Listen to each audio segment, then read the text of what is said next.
जय गणेश जय गणेश। एक बुढ़िया माई थी, मिट्टी के गणेश जी की पूजा करती थी। रोज बनाए रोज गले जाए। एक सेठ का मकान बन रहा था। वो बोली, पत्थर का गणेश बना दो। मिस्त्री बोले, जितने हम तेरा पत्थर का गणेश गढ़ेंगे उतने में अपनी दीवार ना चीनेंगे। बुढ़िया बोली, राम करे तुम्हारा दीवार टेढ़ी हो जाए। अब उनकी दीवार टेढ़ी हो गई। वो चीने और ढा देबे, चीने और ढा देबे। इस तरह करते करते शाम हो गई। शाम को सेठ आया। उसने कहा, आज कुछ भी नहीं किया।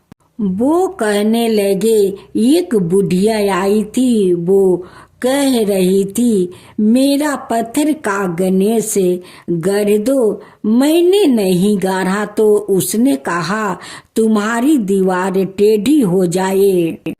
तब से दीवार सीधी नहीं बन रही है। बनाते हैं और ढा देते हैं।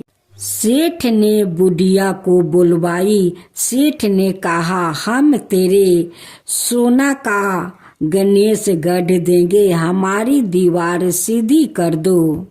सेठ ने बुढ़िया को सोने का गणेश गढ़वा दिया। सेठ की दीवार सीधी हो गई। जैसे सेठ की दीवार सीधी की, वैसे सबकी करना। जय गणेश जय गणेश। देव ऋषि नारद जी बोले, देखा प्रभु, ये है आपका भक्त और आपका निरादर करने वाले, ये है सुखी प्राणी है, इसको अभी श्राप दे दीजिए। नारद जी की बात सुनते ही प्रभु ने उसे सेठ को और अधिक धन संपत्ति बढ़ाने वाला वरदान दे दिया। नारद जी यह देख आश्चर्यचकित रह गया। इसके बाद भगवान नारद जी को लेकर एक बुढ़िया मैया के घर में गए। बुढ़िया की एक छोटी सी झोपड़ी थी। उसमें एक गाय के अलावा और कुछ भी नहीं था। जैसे ही भगवान ने भिक्षा के लिए आवाज लगाई, बुढ़िया मैया बड़ी खुशी के साथ बाहर आई। उसने प्रसन्न होकर दोनों संतों को आसन देकर बैठाया और उनके पीने के लिए दूध लेकर आई और बोली, प्रभु, मेरे पास और कुछ नहीं है, इसे ही आप स्वीकार कीजिए। भगवान ने बड़े प्रेम से स्वीकार किया। तब देव ऋषि नारद जी ने भगवान से कहा, प्रभु, आपके भक्त की इस संसार में देखो कैसी दुर्दशा है। मेरे पास तो देखी नहीं जाती है। यह बेचारी बुढ़िया मैया आपका भजन करती है और अतिथि सत्कार भी करती है। आप इसको कोई अच्छा सा आशीर्वाद अवश्य दीजिए। भगवान ने थोड़ा सोच कर उसकी गाय को मरने का अभिशाप दे डाला। यह सुनकर देव ऋषि नारद जी क्रोधित हो बिगड़ गए और कहा, प्रभु जी, यह आपने क्या किया? यही आपका अन्याय है। भगवान विष्णु बोले, यह बुढ़िया मैया मेरे बहुत भजन करती है। कुछ दिनों में इसकी मृत्यु हो जाएगी और मरते समय इसको गाय की चिंता सताएगी कि मेरे मरने के बाद मेरी गाय को कोई कसाई ना ले जाकर काट दे। मेरे मरने के बाद इसको कौन देखेगा? तब इस मैया को मरते समय मेरा स्मरण ना होकर बस गाय की चिंता रहेगी और वह मेरा धाम को ना जाकर गाय की योनि में चली जाएगी। उधर सेठ को धन बढ़ने वाला वरदान इसलिए दिया कि मरते समय धन तथा तिजोरी का ध्यान करेगा और वह तिजोरी के नीचे सांप बनकर जीवन व्यतीत करेगा। प्रकृति का नियम है, जिस चीज में अति लगाव रहेगा यह जीव भी मरने के बाद ही जन्म लेता है और बहुत दुख भोगता है। इसलिए हर समय भगवान का चिंता करना चाहिए।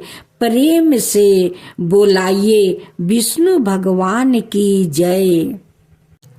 कार्तिक स्नान के बाद बुढ़िया घर आई तो उसे खिचड़ी का कटोरा नहीं मिला और वह भूखी ही रह गई। बार बार एक ही बात कहती कि कहाँ गई मेरी खिचड़ी और कहाँ गए मेरा खिचड़ी का कटोरा।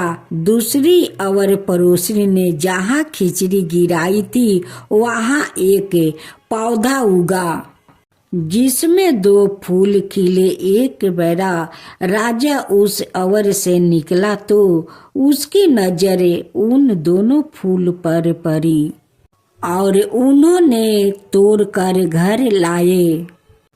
घर आने पर उसने वह फूल रानी को दिए, जिन्हें सूंघने पर रानी गर्भवती हो गई।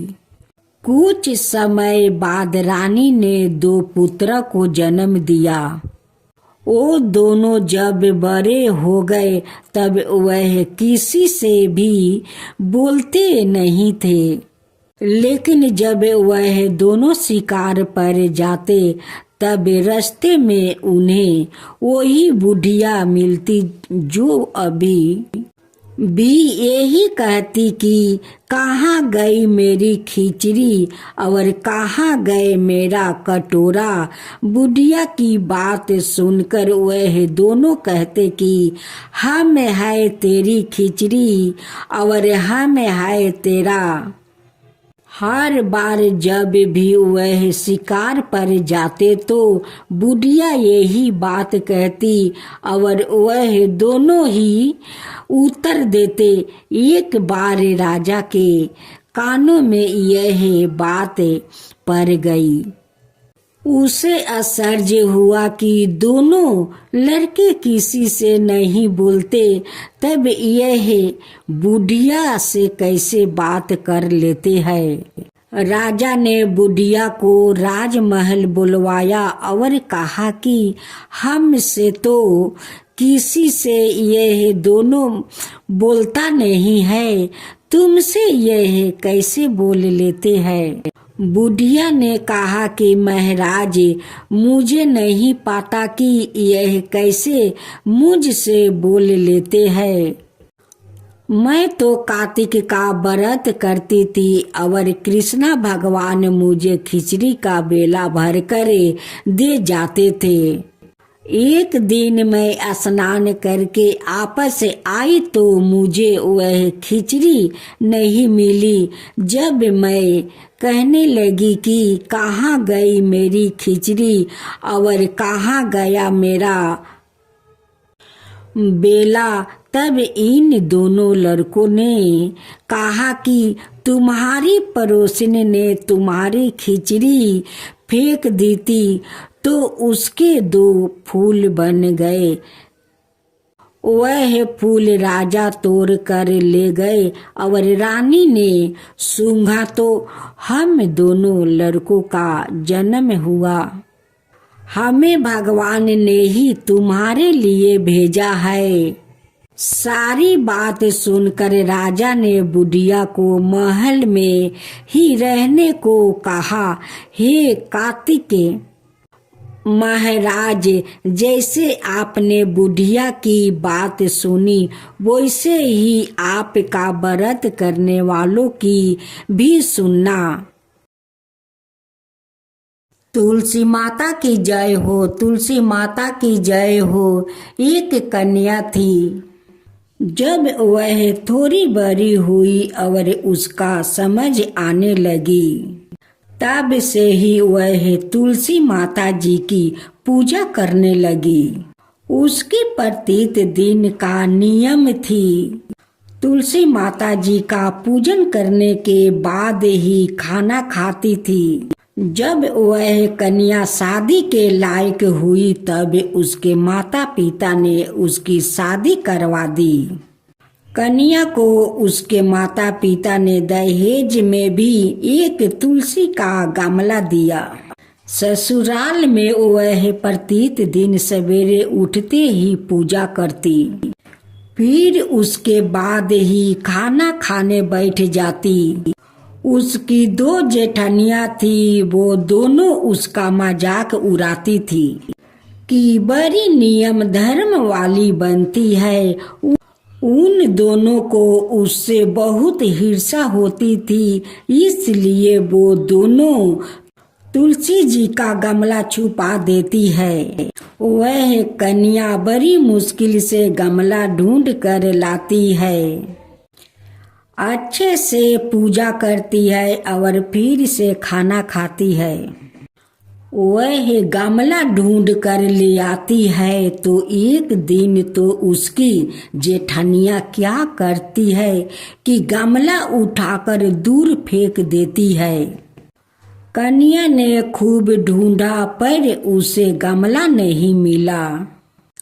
वह बहुत परेशान हो गई थी। उस दिन तो उसने खाना भी नहीं खाया।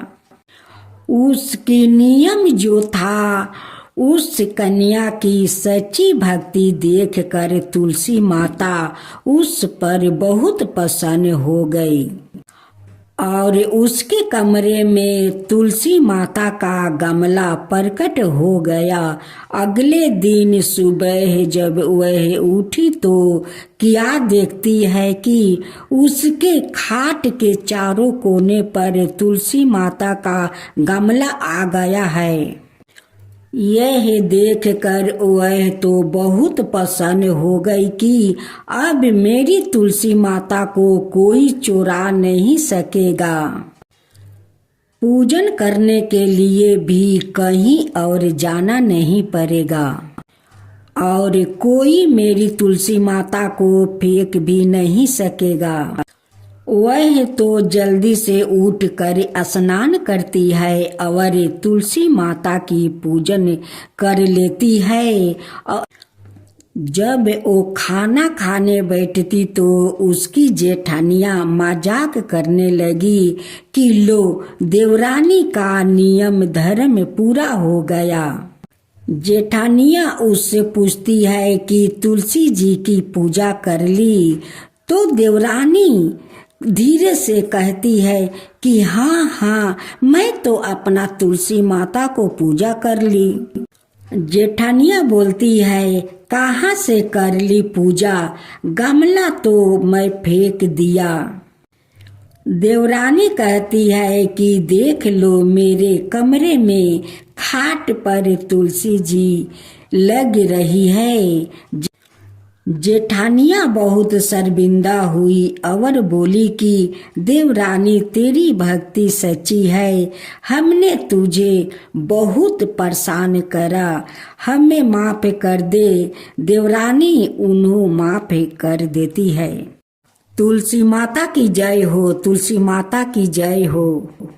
एक बुढ़िया थी, उसको तुलसी पूजा करने का नित्य का नियम था। वह प्रत्येक दिन खाना खाने से पहले पूजा करती थी और उसके बाद खाना खाती थी। वह तुलसी माता से प्रत्येक दिन प्रार्थना करती थी कि हे तुलसी माता, खान खीर का भोजन देना, पाट पीतम्बर का बेस देना, योगियों जैसी मौत देना, स्वर्ग का बास देना, राम लक्ष्मण की कंधा देना, सीता जी का चाल चलावा देना। यह सुनकर तुलसी जी सूखे सूखे लगने लगी। राम लक्ष्मण उधर से निकल रहे थे तो उन्होंने पूछा कि तुलसी जी से कि आप सूखे सूखे क्यों रहती हो? एक बुढ़िया रोज मेरी पूजा करती है और मुझसे खाने का लड्डू मांगती है, खेलने को भाई मांगती है, खान खीर का भोजन मांगती है, पाट पीतम्बर का बेस मांगती है, आपकी कंधा मांगती है, सीता जी का चला चलावा मांगती है, स्वर्ग का बास मांगती है, योगिनियों जैसी मौत मांगती है। बाकी सब तो मैं दे दूं, पर आपकी कंधा कहाँ से दे दूं, और सीता जी का चल चलावा कहाँ से दे दूं। राम जी और लक्ष्मण जी तुलसी जी से बोले कि आप हरे भरे हो जाओ, सब हो जाएगा। कुछ दिनों बाद बुढ़िया मर गई। लोग इकट्ठा होने लगे, क्यों ले जाने के लिए उसको तैयार करने के उठाने लगे तो वह इतनी भारी हो गई कि उसको लोग उठा नहीं पाए, उसको हिला भी नहीं पा रहे थे। लोग कहने लगे कि बुढ़िया इतनी भारी कैसे हो गई, वह तो देव दर्शन सब करती थी, क्यों वह कोई जादू टोना करती थी जो ऐसी भारी हो गई। इतने में राम लक्ष्मण और सीता जी आए। सीता जी ने चाल चलावा दिया और राम लक्ष्मण ने कंधा दिया और बुढ़िया तो सदैहे बैकुंठ को चली गई। जय माँ तुलसी, जय माँ तुलसी। एक ब्राह्मण वह प्रत्येक दिन मंदिर जाया करता था, प्रत्येक दिन तुलसी माता का पूजा किया करता था। वह तुलसी माता से प्रत्येक दिन प्रार्थना करता था कि हे तुलसी महारानी, मेरे को आनंद करना। तुलसी माता ने सोचा कि यह ब्राह्मण तो बहुत सीधा है और गरीब है और प्रत्येक दिन मेरी पूजा करता है, मैं इसका कुछ ना कुछ करना चाहती हूँ। तो तुलसी महारानी एक कन्या का रूप बनाकर बैठ गई और उस ब्राह्मण को बोली कि ब्राह्मण, मैं भी तेरा घर आना चाहती हूँ। ब्राह्मण ने सोचा कि 6 लड़कियां तो मेरे पहले से ही है और 7 लड़कियों का मैं कैसे पालन पोषण करूँगा, लड़कियों की शादी कैसे करूँगा, मेरे पास तो कुछ ऐसा भी नहीं है। यह व्यभिचार करके वह बहुत परेशान रहने लगा। उसको तो खाना भी नहीं भा रहा था। उसकी औरत ने कहा कि क्या बात है, आजकल बहुत दुखी दुखी रहने लगे हो। तो इस पर ब्राह्मण बोला कि मैं मंदिर जाता हूँ, वहाँ पर एक छोटी सी सुंदर सी कन्या बैठी रहती है और वह कहती है कि ब्राह्मण, मैं आपका घर आऊं। उसकी पत्नी बोली कि अरे, इसमें परेशान होने की क्या बात है, आ रही है तो आने दो। ब्राह्मण बोला कि पहले से हमने तो 6 लड़कियां तो है ही, उनकी भी अपने को शादी भी करवानी है। तो इस पर ब्राह्मणी बोली कि अरे, यह तो कोई बात नहीं है। अपने को शादी भी करवानी है। तो इस पर ब्राह्मणी बोली कि अरे यह तो कोई बात नहीं है, अपनी 6 लड़कियां की शादी करवाएंगे, वैसे भी 7वीं की भी करवाएंगे। अपना 7 लड़कियों की शादी साथ में करवाएंगे। अगले दिन जब वह ब्राह्मण मंदिर गया तो उस छोटी कन्या ने पूछा, ब्राह्मण मैं आपका घर आऊं? तो ब्राह्मण बोला कि हाँ चलो बेटा चलो। उनको वह घर पर लेकर आ गया। तुलसी माता के कन्या के रूप में ब्राह्मण के घर आने से ब्राह्मण के घर बहुत आनंद हो गया। घर में लक्ष्मी की बारिश हो गई।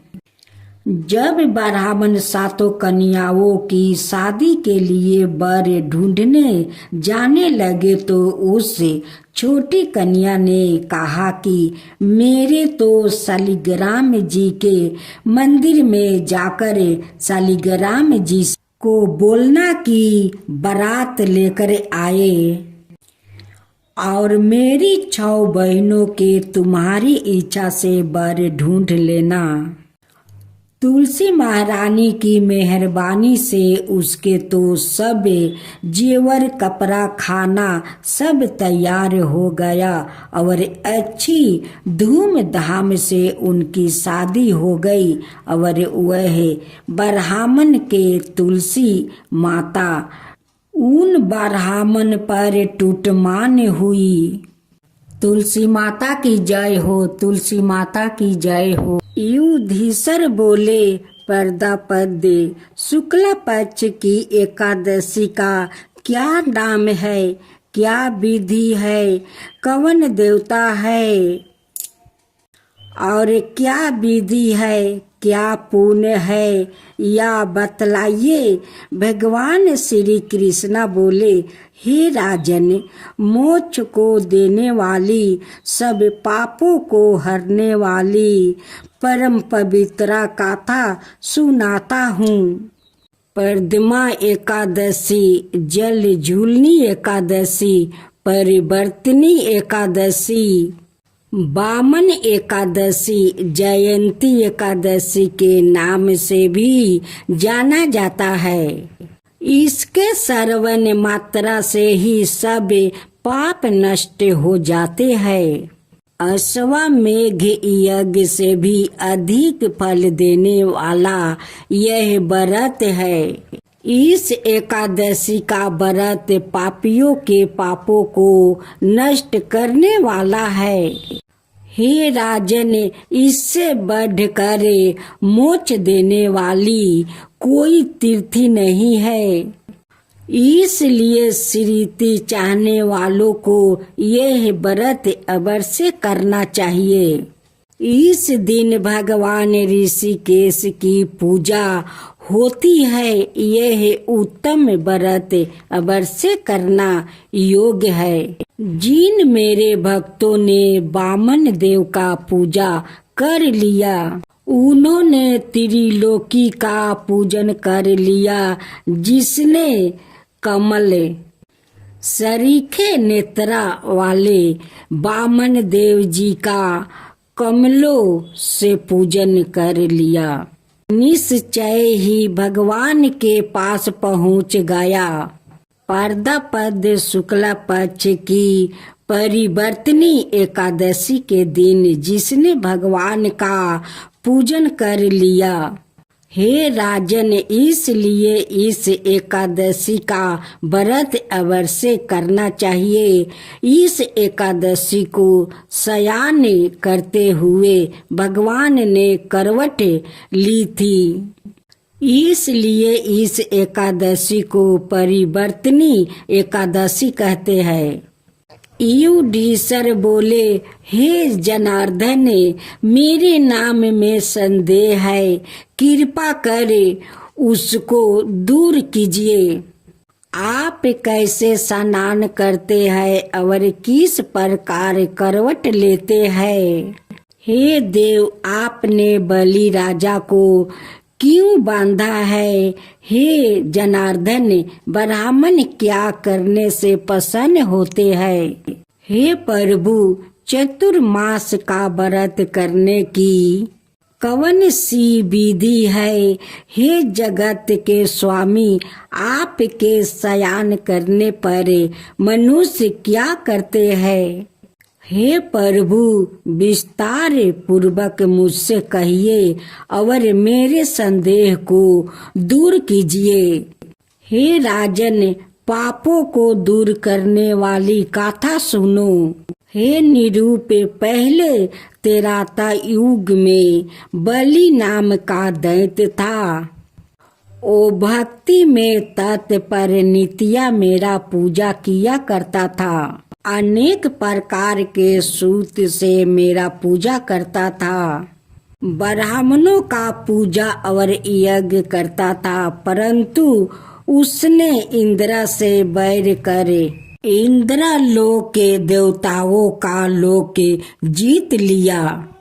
इससे चिंतित हो सभी देवगण मेरी शरण में आए, अनेक प्रकार से मेरी स्तुति की। देवताओं के साथ बृहस्पति जी ने मेरा अनेक विधियों से पूजन किया।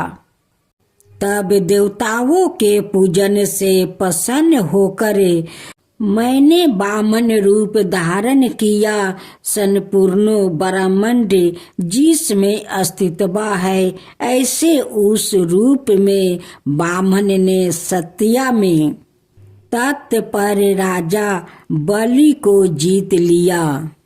युधिष्ठिर बोले, आपने वामन रूप में असुर बलि राज को कैसे जीत लिया? हे देववश, या गाथा विस्तार पूर्वक कहिए, मैं आपका परम भक्त हूँ। श्री कृष्णा बोले, मैंने ब्रह्मचारी बालक का रूप धारण कर बलि राज से याचना की कि मुझे 3 पग भूमि दीजिए, वह मुझे तीनों लोगों के सामने होगी। राजा बलि दानवीर थे, उन्होंने मुझे 3 पग भूमि दान कर दी। संकल्प करते ही मेरा शरीर बढ़ने लगा। भूलोक में पैर फैला दिए, भूलोक में जंग हो गई। स्वर्गलोक में कमर, महलों में पेट, जनलोक में हृदय और तपोलोक में कंठ पहुंचा दिया। सत्यलोक में मुख और उसके ऊपर मस्तक को स्थापित कर दिए। सूर्य चंद्रमा समस्त तारा नारायण आ गए। मैंने एक पग में पृथ्वी, दूसरे पग में आकाश और मैंने तीसरे पग में रखने के लिए स्थान मांगा। तब राजा बलि ने अपना मस्तक आगे किया और मैंने अपना तीसरा पैर राजा बलि के मस्तक पर रखा और मेरी पूजा करने वाला राजा बलि पाठक लोक में चला गया। राजा बलि की उदारता से प्रसन्न होकर मैंने वरदान दिया कि हे राजन, मैं सदैव तुम्हारे समीप रहूंगा।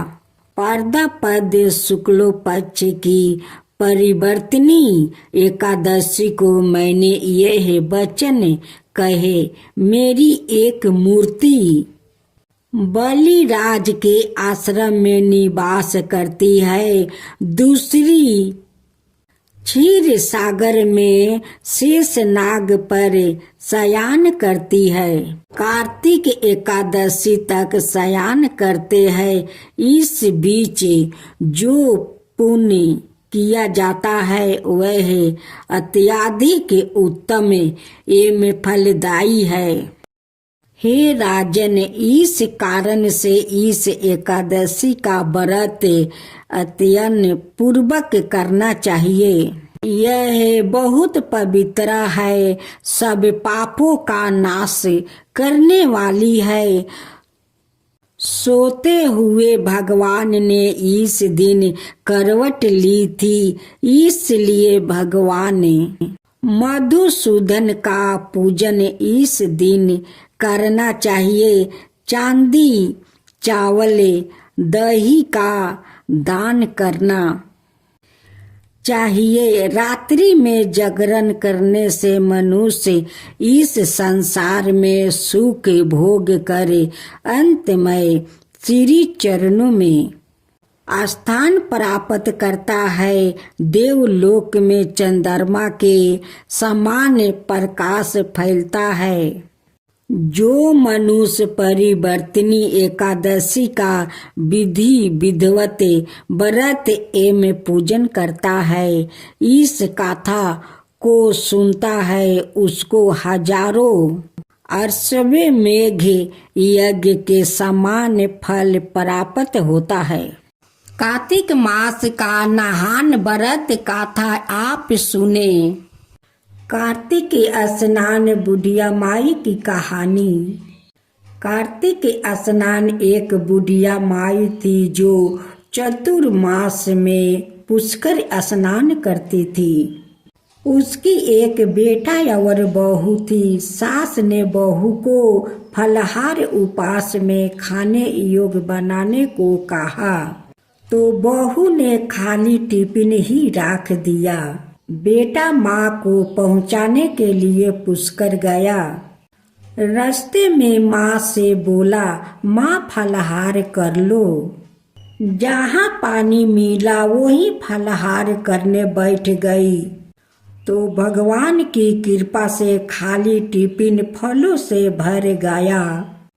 माँ ने फलाहार कर लिया। पुष्कर माँ के रहने के लिए झोपड़ी बनाकर बेटा आपस घर आ गया। रात्रि में श्रावण मास आया और बोला, बुढ़िया माई दरवाजा खोलो। तब बुढ़िया माई ने पूछा, आप कौन है? रात्रि में श्रावण मास आया और बोला, बुढ़िया माई दरवाजा खोलो। तब बुढ़िया माई ने पूछा, आप कौन है? मैं श्रावण मास से। बुढ़िया ने तुरंत दरवाजा खोल दिया। बुढ़िया माई ने शिव पार्वती की पूजा अर्चना की, बेलपत्र से अभिषेक किया। जाते समय श्रावण मास ने बुढ़िया माई को आशीर्वाद दिया और झोपड़ी की एक दीवार सोने की हो गई। भाद्रपद मास आया, उसने भी दरवाजा खोलने को कहा। बुढ़िया माई ने दरवाजा खोला। सतु बनाकर कजरी तीज मनाई। भाद्रपद मास ने बुढ़िया माई को आशीर्वाद दिया। झोपड़ी की दूसरी दीवार भी सोने की हो गई। फिर आश्विन मास आया और उसने भी दरवाजा खोलने को कहा। बुढ़िया माई ने दरवाजा खोला। पितरों का दर्पण कर ब्राह्मण भोजन करवाकर सिद्ध किया। नवरात्रि में माँ दुर्गा को अखंड ज्योति जलाकर प्रसन्न किया। सत्या की विजय दिवस के रूप में बुराई का अंत किया। खुशी में दशहरा मनाया। आश्विन मास ने जाते समय प्रसन्न होकर तीसरी दीवार भी बहुमूल्य रत्नों से जडित कर दी और बुढ़िया माई को सदैव प्रसन्न रहने का आशीर्वाद दिया। इन सब के बाद कार्तिक मास आए, उसने भी दरवाजा खोलने को कहा। बुढ़िया माई ने दरवाजा खोला। अति प्रसन्न मन से कार्तिक स्नान किया। दीप दान कर दीपावली गोवर्धन पूजा भाई दूज गोपाष्टमी अलावा नवमी मनाई। कार्तिक मास ने जाते समय आशीर्वाद दिया और झोपड़ी के स्थान पर महल बना गया। बुढ़िया माई गरीबों की सेवा कर भोजन कीर्तन में अपना समय व्यतीत करने लगी। जब बेटा अपनी माँ को लेने आया तो माँ और झोपड़ी को पहचान ना सका, तो झोपड़ियों से पूछा। उन्होंने बताया तो बेटा माँ के चरणों में गिरकर बोला, माँ घर चलो। सारे सामान के साथ घर ले आया। सासू माँ के ठाठ देखकर बहू के मन में लालच आ गया और उसने अपनी माँ को भी पुष्कर छोड़ कर आने को कहा, तो उसका पति अपनी सास को पुष्कर छोड़ आया। परंतु बहू की माँ की धर्म कर्म में बिल्कुल रुचि नहीं थी। वह 4 समय भोजन करती और दिन भर सोती। 4 मास आए और चले गए। जाते समय झोपड़ी गिर गई और बहू की माँ गाधी की योनि में चली गई।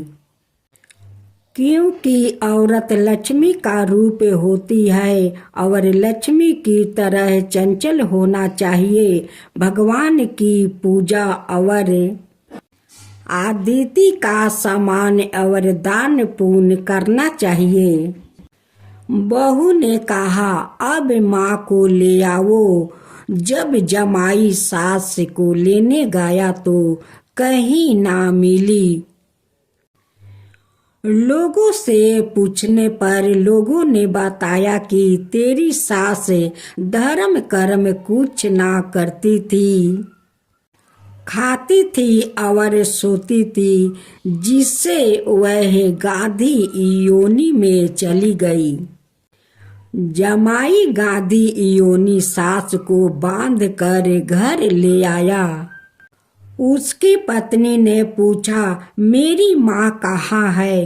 तब पति ने कहा, तेरे माँ लालच की वजह से तेरी माँ गाधी योनि में आ गई।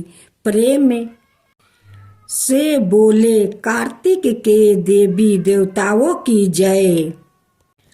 बड़े बड़े विद्वानों ब्राह्मणों ऋषि मुनि से पूछने पर उन्होंने बताया कि तेरी सास के स्नान किए पानी से स्नान कराने पर उसे मनुष्य योनि मिलेगी। तब बहू ने ऐसा ही किया और उसकी माँ पुण्य मनुष्य योनि में आ गई। हे दमोदरा भगवान, जैसे बुढ़िया माई को दिया वैसे सबको देना। कथा कहने वाले, सुनने वालों, हुंकारे भरने वालों सब पर अपनी कृपा सदा बनाए रखना। सतयुग में एक मूर नामक दैत्य था, जिसने इंद्र सहित सभी देवताओं को जीत लिया। भयभीत देवता भगवान शिव से मिले तो शिव जी ने देवताओं को श्री हरि विष्णु के पास जाने को कहा। क्षीर सागर के जल में स्नान कर रहे श्री हरि इंद्र सहित सभी देवताओं की प्रार्थना पर 8 और मूर्ख दैत्य को मरने के इंद्रावती पुरी नगर गए। सुदर्शन चक्र से उन्होंने अगणित दैत्यों का वध किया। फिर वो बद्रिका आश्रम की सिंघावती नमक 12 योजना लंबी गुफा में सो गए। मूर ने उन्हें जैसे ही मरने का विचार किया वैसे ही श्री हरि विष्णु के शरीर से एक कन्या निकली और उसने मूर दैत्य का वध कर दिया। गन पर श्री हरि को उस कन्या ने, जिसका नाम एकादशी था, बताया कि मूर को श्री हरि के आशीर्वाद से उसने ही मारा है। खुशी होकर श्री हरि ने एकादशी को सभी तीर्थों में प्रदान होने का वरदान दिया। इस तरह श्री विष्णु के शरीर से माता एकादशी के उत्पन्न होने की यह गाथा पुराणों में परिवर्तन है।